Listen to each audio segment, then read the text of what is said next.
বৃহস্পতিবার খড়গপুর 2 ব্লকের মাদপুরে প্রচারে এসে হিরণকে কড়া ভাষায় আক্রমণ করলেন ঘাটালের তৃণমূল প্রার্থী দীপক অধিকারী। হিরণকে উদ্দেশ্য করে তিনি বলেন, এভাবে আর যাই হোক ঘাটাল লোকসভায় জেতা যাবে না, হয়তো কিছু ভোট পেতে পারে, কিন্তু ঘাটাল লোকসভা কেন্দ্রে জিততে গেলে মানুষের ভালোবাসা আদায় করতে হবে। সন্ত্রাসের রাজনীতি, মৃত্যুর রাজনীতি, চুরি, ইডি, সিবিআই এইসব নিয়ে রাজনীতি করতে গেলে বিশ্বাস করুন আপনি গো হারান হারবেন।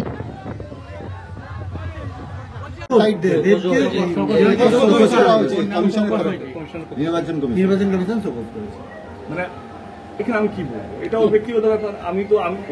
আমি যদি শোকজ পেতাম, ও এখানে নাচতো, এখানে পাবলো ডান্স করে নিত, এই দেখো। বাট আমার মনে হয় সেটা ব্যক্তিগত ব্যাপার। ইসি চেয়েছেন ওনার কাছে, তার স্টেটমেন্ট তিনি দেবেন, ইসি তার কাজ করবে, দল তার কাজ করবে, আমরা আমাদের কাজ করবো।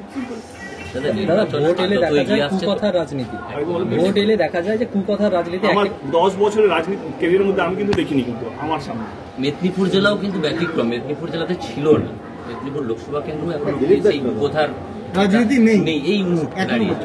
কিন্তু ঘাটাল লোক, আমি একটা আবার কথা বলছি, একটা প্রার্থীকে নিয়ে ঘাটাল লোকসভা কেন্দ্র নিয়ে ভাববেন না, এটাকে নিয়ে এই করবেন না। একটা ভুল প্রার্থী এসছে, সে যদি আমার মনে হয় খুব ইন্টেলিজেন্ট একটা ছেলে, যে এতগুলো দল চেঞ্জ করতে নিশ্চয়ই কিন্তু বুদ্ধি থাকবে, তো নিশ্চয়ই বুদ্ধি নিয়ে ও বুঝবে যে এর পরবর্তী পদক্ষেপ কি হতে পারে, ঠিক ও চেঞ্জ করে ঠিকঠাক লাইনে চলবে। ভোটের আগে ইডির তৎপরতা ক্রমশই বাড়ছে।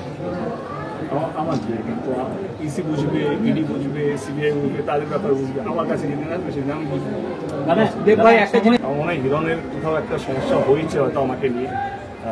আমরা দুজন একসাথে শুরু করছি, আমাদেরকে বলা যেতে পারে, বা ও হয়তো আমার চেয়ে একটু সিনিয়র হতে পারে, হয়তো আমি একটা জায়গা পৌঁছে গেছি, ও একটা জায়গা পৌঁছতে পারে, তো সেই আক্ষেপটা এখন মনে হচ্ছে এখানে মেটাচ্ছে।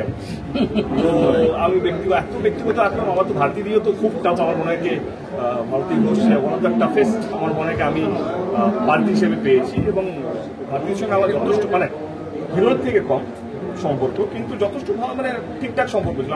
আমার মনে হয়নি যে 2019 নির্বাচনে ভারতী দিয়ে এমন কিছু আমাকে নিয়ে বলেছে বা করেছে, বা কোথাও একটা কিছু করেছে।